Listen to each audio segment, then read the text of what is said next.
जय श्री राधे। आशा करती हूँ कि आप सभी मंगलमय होंगे। आज इस वीडियो में सुनिए पितृपक्ष में श्राद्ध महिमा।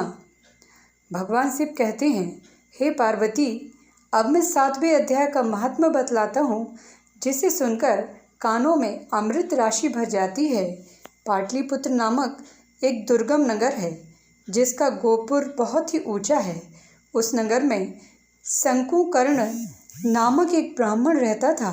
उसने वैश्य वृत्ति का आश्रय लेकर बहुत धन कमाया, किंतु ना तो कभी पितरों का तर्पण किया और ना देवताओं का पूजन ही। वह धनोपार्जन में तत्पर होकर राजाओं को ही भोज दिया करता था।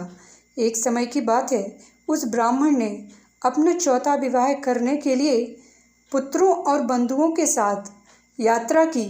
मार्ग में आधी रात के समय जब वह सो रहा था, तब एक सर्प ने कहीं से आकर उसकी बाह में काट लिया। उसके काटते ही ऐसी अवस्था हो गई कि मणि मंत्र और औषधि आदि से भी उसके शरीर की रक्षा असाध्य जान पड़ी।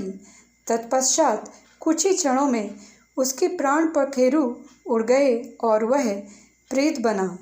फिर बहुत समय के बाद वह प्रेत सर्प योनि में उत्पन्न हुआ। उसका वित्त धन की वासना में बंधा हुआ था। उसने पूर्व वृतांत को स्मरण करके सोचा, मैंने घर के बाहर करोड़ों की संख्या में अपना जो धन गाड़ रखा है, उससे इन पुत्रों को वंचित करके स्वयं ही उसकी रक्षा करूँगा। सांप की योनि से पीड़ित होकर पिता ने एक दिन स्वप्न में अपने पुत्रों के समक्ष आकर अपना मनोभाव बताया। तब उसके पुत्रों ने सवेरे उठकर बड़े विस्मय के साथ एक दूसरे से स्वप्न की बातें कहीं। उनमें से मंझला पुत्र कुदाल हाथ में लिए घर से निकला और जहाँ उसके पिता सर्प योनि धारण करके रहते थे, उस स्थान पर गया। यद्यपि उसने धन के स्थान का ठीक ठीक पता नहीं था, तो भी उसे चिन्हों से उसका ठीक निश्चय कर लिया और लोभ बुद्धि से वहां पहुंचकर बामी को खोदना आरंभ किया। तब उस बामी से बड़ा भयानक सांप प्रकट हुआ और बोला, ओ मूढ़, तू कौन है? किस लिए आया है? यह बिल क्यों खोद रहा है? किसने तुझे भेजा है? ये सारी बातें मेरे सामने बता। पुत्र बोला, मैं आपका पुत्र हूँ। मेरा नाम शिव है। मैं रात्रि में देखे हुए स्वप्न से विस्मित होकर यहाँ का सुवर्ण लेने के लिए कौतूहल से आया हूँ। पुत्र की यह वाणी सुनकर वह सांप हंसता हुआ उच्च स्वर से इस प्रकार स्पष्ट वचन बोला, यदि तू मेरा पुत्र है तो मुझे शीघ्र ही बंधन से मुक्त कर। मैं अपने पूर्व जन्म के गाड़े हुए धन के ही लिए सर्प योनि में उत्पन्न हुआ हूँ। पुत्र बोला, पिताजी, आपकी मुक्ति कैसे होगी?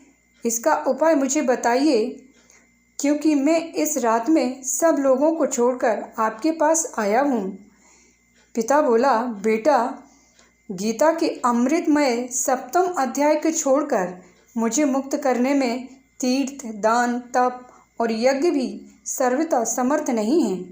केवल गीता का 7वां अध्याय ही प्राणियों के जरा, मृत्यु आदि दुखों को दूर करने वाला है।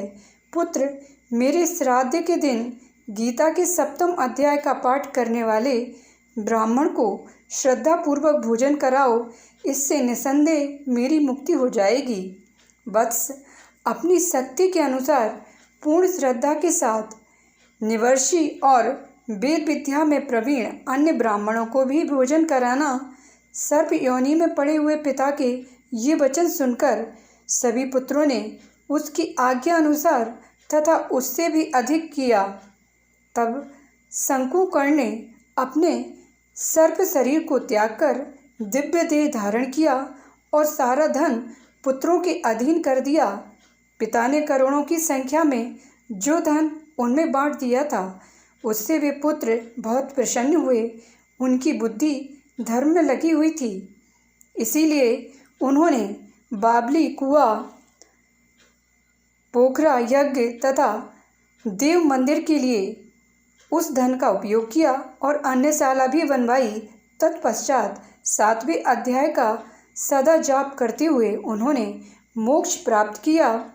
हे पार्वती, यह तुम्हें 7वें अध्याय का महात्म्य बतलाया है, जिसके श्रवण मात्र से मानव सब पातकों से मुक्त हो जाता है। बोलिए महादेव की जय, माता पार्वती की जय। चैनल पर पहली बार आए हैं और चैनल को अभी तक सब्सक्राइब नहीं किया है तो चैनल को सब्सक्राइब करिए, बेल आइकन प्रेस करिए, लाइक करिए और कमेंट सेक्शन में अपने इष्ट देव का नाम ज़रूर लिखिए। मिलते हैं अगली वीडियो में। जय श्री राधे।